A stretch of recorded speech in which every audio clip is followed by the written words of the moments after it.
Yeah. Yeah. Okay. Morning, everyone. Morning.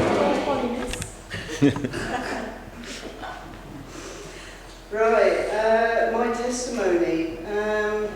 Just before we start, that last song we actually sang at my baptism, and it means a lot to me because I was talking to my mum over this week, and she said, "Yeah, I'm glad you picked that song because she said you were the mountain that Jesus needed to move."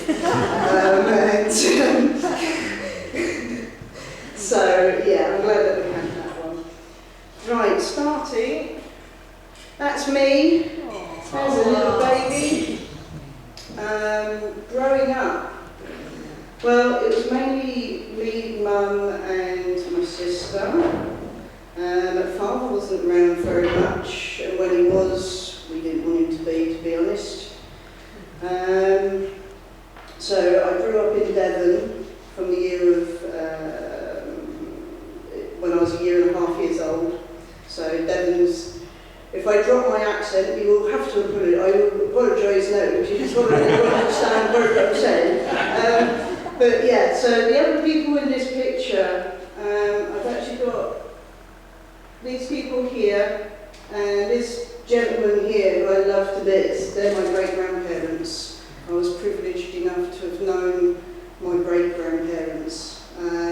Charlie, bless him, he died when I was about 6, and then I also lost my grandfather at the age of 7. So 2 huge, massively important people in my life had left. Talking to my mum, Mum said I grew up as a happy child. Normally happy, you wouldn't think it, but I was.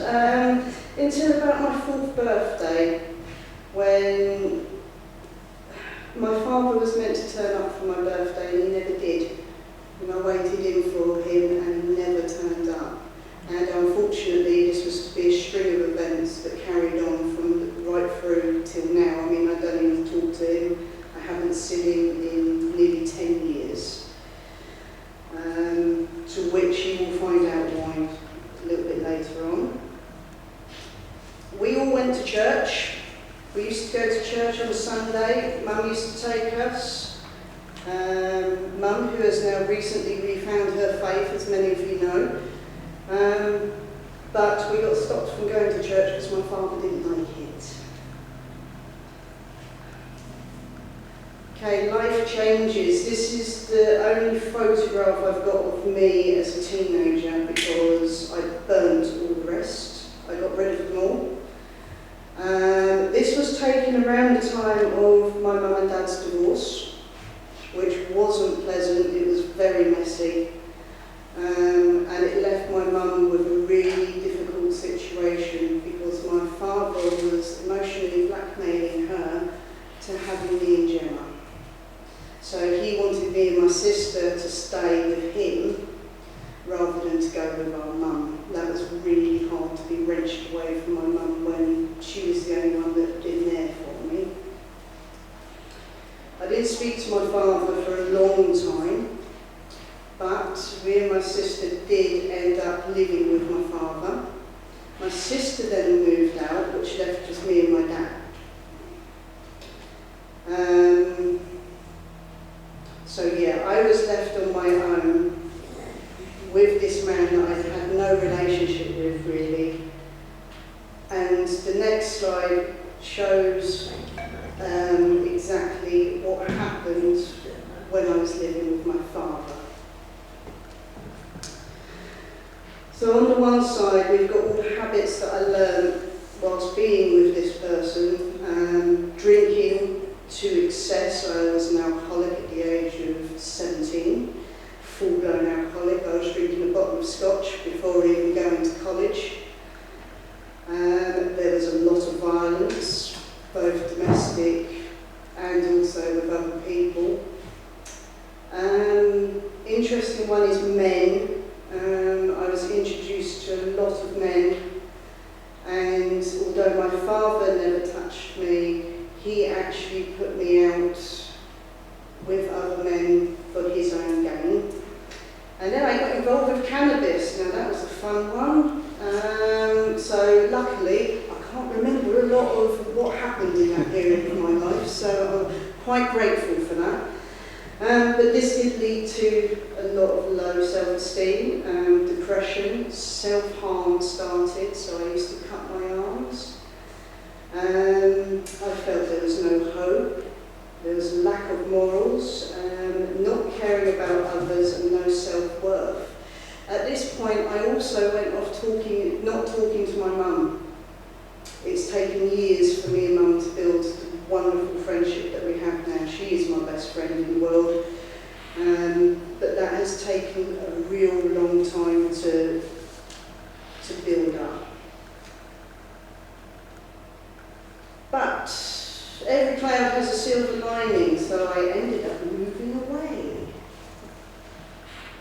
I managed to get into Exeter College. I don't know how, because I got kicked out of college for being drunk on the school premises. I then went to Exeter College, where I actually managed to get 2 A-levels in psychology and sociology. I then went to Wickham University, which is why I'm now up this way. I just needed any way to get out of where I was. I needed to get away. Uni was okay, wasn't bad.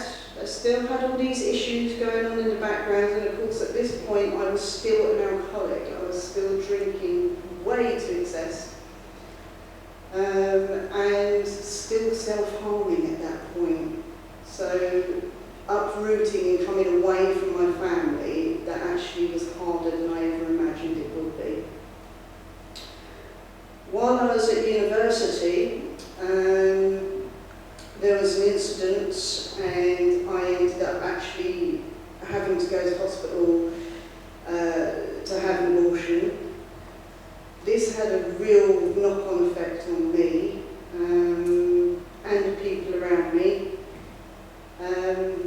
Because then the suicide attempt started, because I couldn't live with what I'd done and the person that I had become.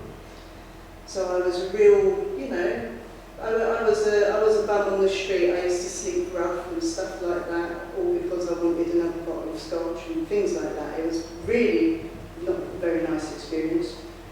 And then I met Pete, and I moved in with him. And things were great, you know, I finally had somewhere secure to live. It was brilliant. Roses round the door and stuff like that, you know, looking at the world through rose-tinted glasses. That turned out not to be a great thing because, well, we'll have a look. There you go. I ended up with a black eye on more than one occasion. So again, the suicide attempts were starting. Then I went to see a psychiatrist because I had threatened to take my life. I went to see a psychiatrist. They then put me into In Touch with Healthy Minds. Healthy Minds are brilliant, by the way. You can self-refer yourself.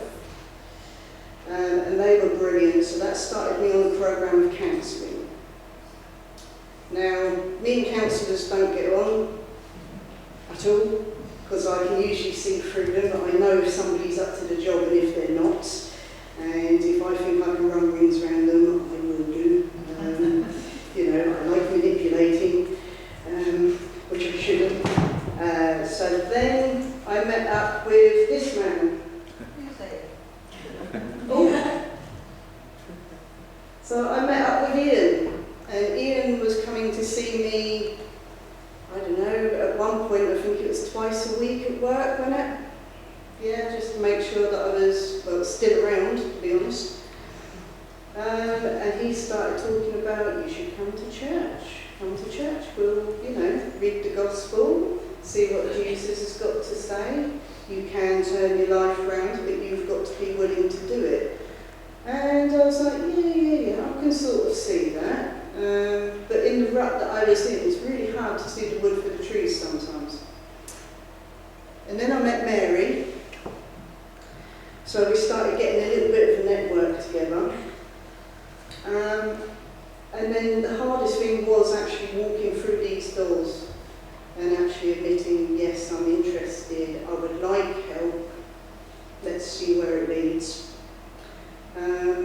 I then bought my own Bible because, well, Battelle came to us a couple of years ago, and they were giving their stories, and I could just see this mirror image, you know, of drink and something blinked. So I could see a mirror image between the people that were at Battelle with all the drink and alcohol problems and the drug problems and my own life. And I wasn't alone. There's actually people out there that have been through different things, and that was just such an eye-opener to me. And I wrestled with God for 3 days and then said, you know what, I'll give you, here you go, here's the baton, you run with it, you see if you can turn this life around. And I gave him the chance.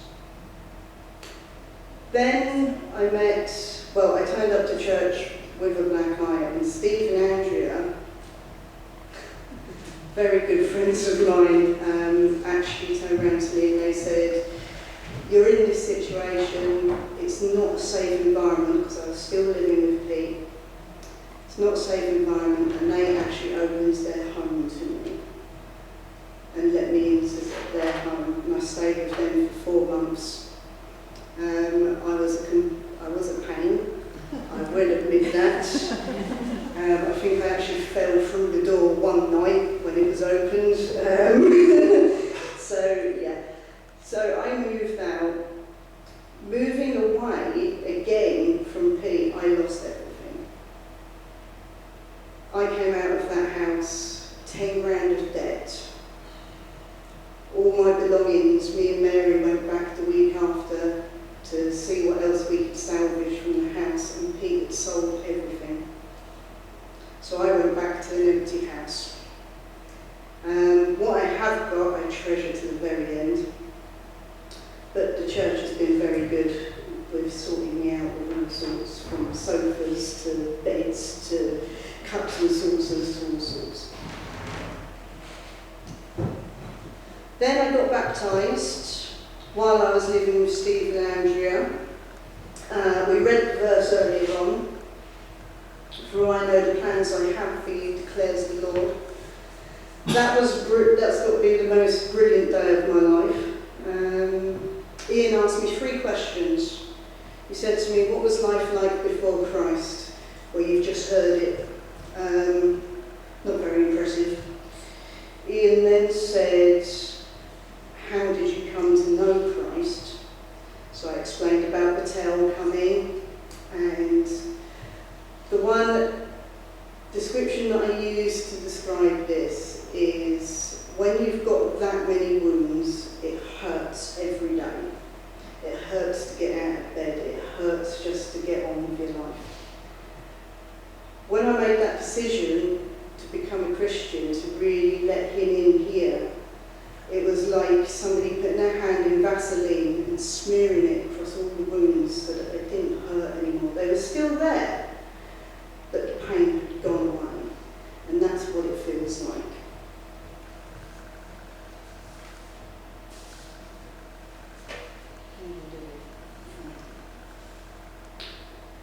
Okay, so moving on from there, it was from being baptised, I then needed to rebuild my life completely from scratch and grow stronger.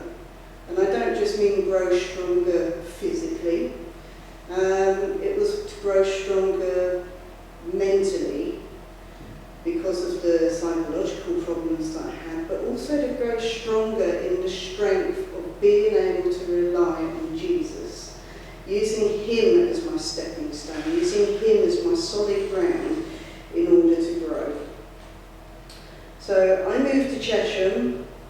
The council managed to get me into a place in Chesham. And when I was there, the day I was signed up for my flat, actually, I've got too much paperwork in there. Yes. So when I moved into Chesham, I was just round the corner from the flat that I was in, And at the bottom of the road there's Baptist Church. And there was a sign outside the Baptist Church, and it comes from Matthew 11:28. And it says, "Come to me, all you who are weary and burdened, and I will give you rest." Now at this point, I didn't know if the flat was going to go through. I didn't have the money for a deposit. So I sat down with them and I said, "Look, I haven't got any money for a deposit." They managed, I had a £10 note in my pocket, and managed to secure my flat with a £10 note that day. If not, I would have been homeless the next day. So reading that, and sitting still and actually giving God the burden, actually passing it to Him and saying, "This is what's happening, it's totally out of my hands, I have no control over this." And saying, "It's yours, do with it what you will." I mean, the rent should have been, the deposit alone should have been 180 quid. And I managed to negotiate it down to a tenner. Now, I don't believe in coincidences since being a Christian, and I think somebody was doing a lot of hard work that day. Then finally I got my own home. Journey that was. I had a huge argument with the council. The council made their decision without my medical records. Now, with all the history that you've just heard about, it's all documented on my medical record about being a vulnerable person, about being prone to addiction and things like that. And the council turned around and said, "No, we don't think you're eligible for help with housing. We think you're more than capable of dealing with all of this on your own." Wrong. So there was a lot of upheaval, and I only got the decision that they were finally going to give me a flat a week before they were going to terminate my tenancy. So all the way through this, it's always gone right down to the very wire.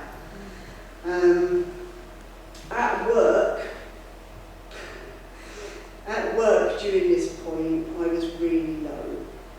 I mean, I was reaching out to the bottle because that's the only behaviour that I knew. That was how I dealt with things, was to reach out for alcohol or get into mischief. And my boss Sue actually sat me down one day. She took me into the office and she said, "I don't know what's going on." And I said, I've given up. I said, I've tried everything. This is out of my hands and I've given up. Well, Sue told me something that turned all of that round completely. She told me that when it feels like you are falling off a cliff, remember that God has you on a piece of string and He will always hold on to you. And when you think you're going to hit the bottom, you won't, because He will pull you back and He will always be there to save you.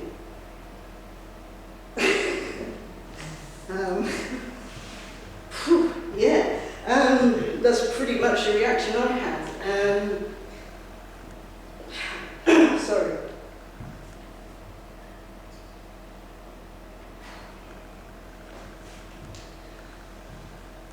Since that afternoon, things really changed. I went for a walk, had a cry, sat down, had a pray, read a bit of my Bible, got home that night, had a drink, read a bit more of my Bible. The more it goes on, the more I'm reaching out for my Bible, more than I'm reaching out for a bottle. Because that's the best book in the world. If you want advice on anything, it's in there. It covers everything. And at work, yeah, I've gone from strength to strength. I got my self-respect back. Not only that, I've now got the respect of my colleagues. who have seen me at my lowest, and who have now also seen me shine, really. And that's all through putting my faith in Christ. Although I was baptised a year ago, the 3 questions Ian asked me mean more to me now than they did back then, because I have such a greater understanding of what he can do and how he can change our lives.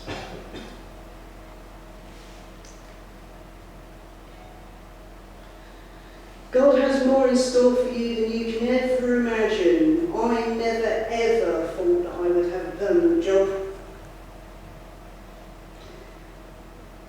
I was talking to my mum this week, and we can remember celebrating my 25th birthday, because with the abuse, with the alcohol, with the self-harming, with the suicide attempts, there is no reason I should be standing here. Absolutely none. Other than he's obviously got a plan for me. So that's who I'm going to follow, because he has brought me back from where I was. So the future going forward, I've spoken to Ian about this. I'm actually going to start Bible College in the spring next year.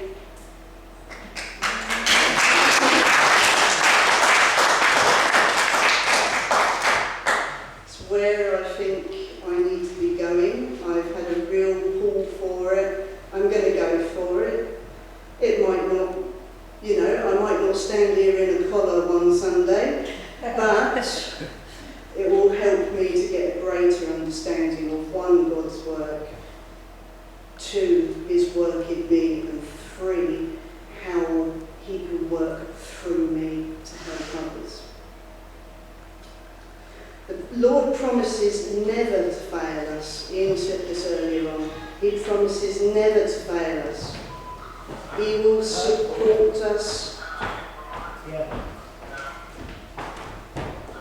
He will support us and guide us to where we need to be.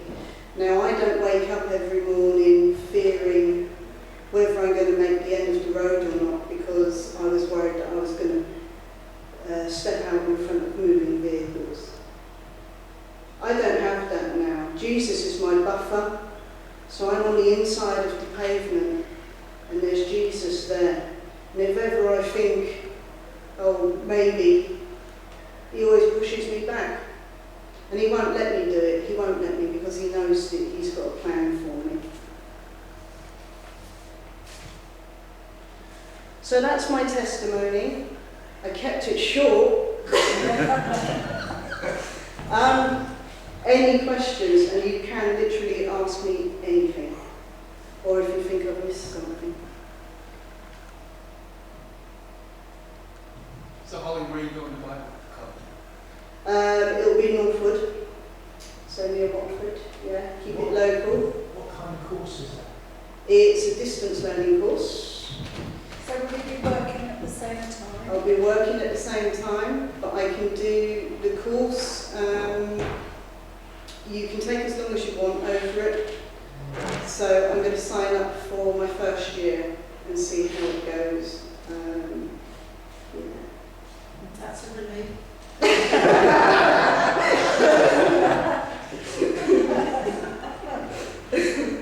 Yeah. How long is the course? You can do it in 3 years, ideally full time. But yeah, I can take up to 6 years to do this course. So, see you later. The rabbit population in Devon increased, didn't it, after you left? Yeah, because I won't shoot them. Yeah. Did you live? Near Oakhampton. So, yeah, I spent most of my time outside shooting, as Mick knows. Yeah. Okay. How do you feel about alcohol? Do you feel you are completely free, or do you still feel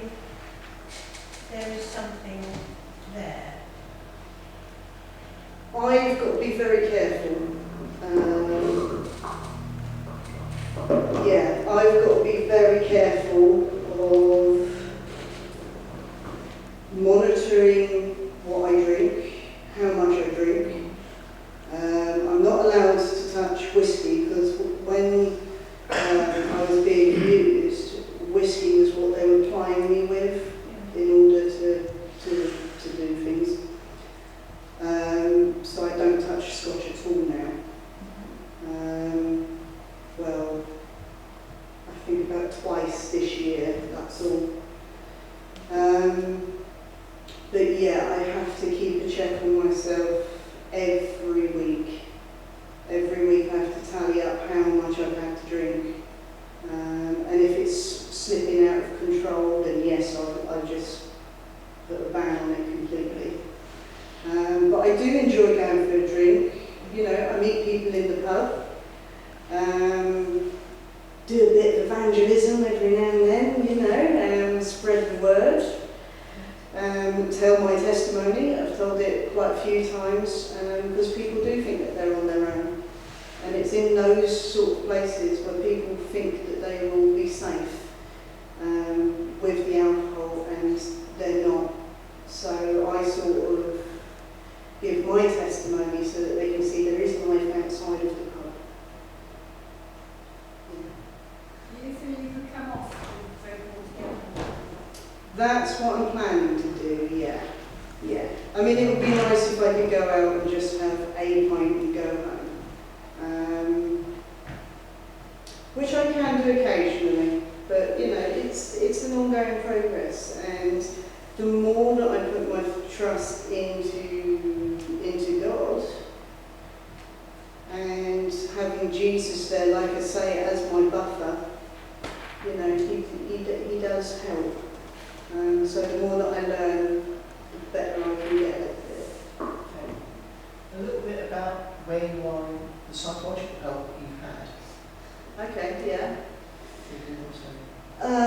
I used to be high risk, which means that suicide was very high. The risk of suicide was very high.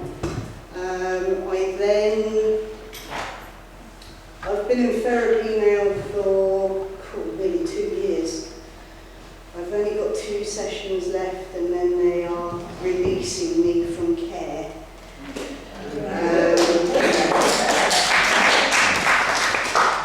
Just don't let them claim all the credit. Yeah. I've got a lovely psychiatrist. She's a Christian, so everything that we've been able to talk about, we've been able to use the Gospels to help as well, which has been brilliant. And she's seen me grow so much in my own faith, which has really had an impact on one, self-harm. Self-harm, there hasn't been any for over a year. How it affects me as a person, it's coming down. It's a lot lower than what it was. It's in the healthy. I mean, we're in the severe, so the top is severe. We're now right scraping the bottom of healthy again. And also in terms of how it affects my work, at the bottom. So, I'm a lot better able to cope with things. So, yeah, it's all good. Thank you, Holly. I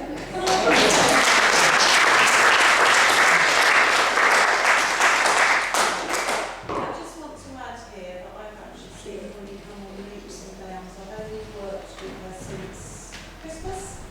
Yeah. Is it Christmas time? And I've seen her leaps and bounds at work. Extraordinarily proud of her. Yeah. And she's opened up. She's become a real asset to the team at work. She's well liked, she's well thought of, and it's lovely to hear her laughing and chatting with her colleagues, because when I first met her she didn't do that. I'm very pleased for you, Laurie. Well done. Thank you.